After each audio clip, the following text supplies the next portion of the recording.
Ahead of the Israeli Security Cabinet's meeting today on the potential full-scale military occupation of the Gaza Strip, Israel Prime Minister Benjamin Netanyahu confirmed during an interview that Israel does indeed plan to seize temporary control of the Gaza Strip. So what are the potential impacts and implications of such a move?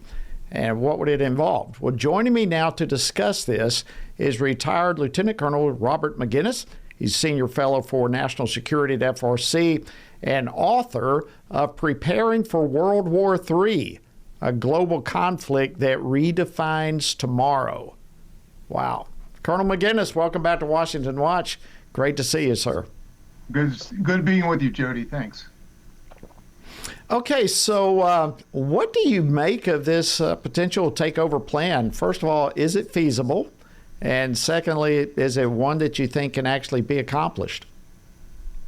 Yes, I think it can be accomplished. It will not be easy, which is why the top generals have been, warning Prime Minister Netanyahu that this could really become something more like a Vietnam-style quagmire if we're not careful. Now, keep in mind the IDF already occupies 75% of the Gaza Strip, and so it's the additional 25% that they would have to take over. They'd have to move clearly at least 1 million Palestinians southward, and then of course they'll have to provide all sorts of provisions, the infrastructure, which would include hospitals and camps and feeding more people, obviously, which has been a problem up to now. And then, of course, the military offensive, going after well-rooted, well-encamped Hamas fighters that may die to the very end and take really a cost against the IDF that they've already paid to a certain degree. So it could be ugly, but I think that the options here are not very good. Well, even as you speak, I believe it's still going on. The Security Cabinet meeting is still taking place even as we talk right now. And I can only imagine some of the options, like you just mentioned, that are being discussed, what it's going to take for them to accomplish the goal. Among other things, though, do you think that they're going to need some sort of buy-in, if you will, from Palestinians who are there, who are frankly tired of the Hamas tyranny?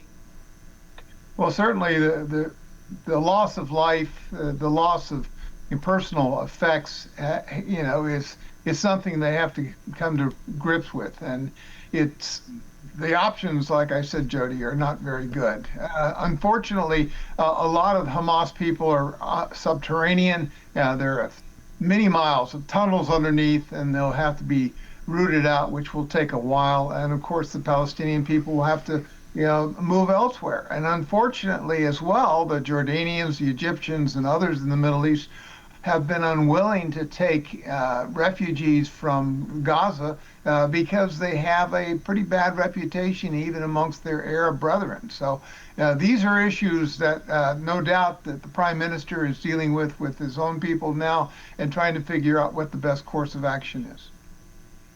Wow, very, very complicated. So what happens on this end of things? What are some ways that President Trump and his administration can rise up right now and support the Prime Minister and his goal? Well, certainly we've already provided $60 million worth of humanitarian relief, and we'll need to increase that perhaps as they move south and the IDF moves in. At the same time, there's a whole diplomatic issue. The UK, France, other nations have demonstrated that they want to embrace the idea of a Palestinian state, a two-state solution. Unfortunately, this just gives encouragement to Hamas to hang on as much as they can. So I would think that that's something we're going to have to do diplomatically to help the Israelis to finish off Hamas, because no one in Israel wants Hamas to survive just because of its carnage in the past, and the future would be something tantamount to what they've seen in the past. So this is a very humbling time for everybody involved. Yes, it is, and a very fragile time as well. If I can shift gears with you, Lieutenant Colonel, over to the war between Ukraine and Russia. Yesterday, President Trump reportedly told European leaders that he plans to meet with Russian President Putin in person, and then later a trilateral with Putin and Ukrainian President Zelensky. What are the expectations, you think, for these talks? What are they hoping to come out with? I mean, at the ultimate, I know ceasefire, but I mean, that's probably not going to happen right away. So what do you think are the expectations going into these talks? Well, of course, we're assuming this isn't a ploy by Putin to agree to meet with Zelensky and Trump in order to delay what President Trump has put in place, and that is sanctions and tariffs. We've already reached out and touched the Indians who have been buying a lot of Russian energy. And of course, that has kept the war machine in Moscow moving forward. And so I think Putin wants to delay that or put it to an end. Will he come to the negotiation? And the United Arab Emirates has indicated perhaps. Will he agree to peace? The conditions, according to Secretary Rubio, are pretty significant. They have to be overcome before President Trump will entertain the idea of sitting down with those two leaders. And because clearly up to this point, Putin has said he wouldn't meet with Zelensky, and yet that's one of the conditions. So we'll have to work those out. This is a quagmire itself that has lasted much longer than anybody expected, beginning in February 22, and now here we are in August of 25.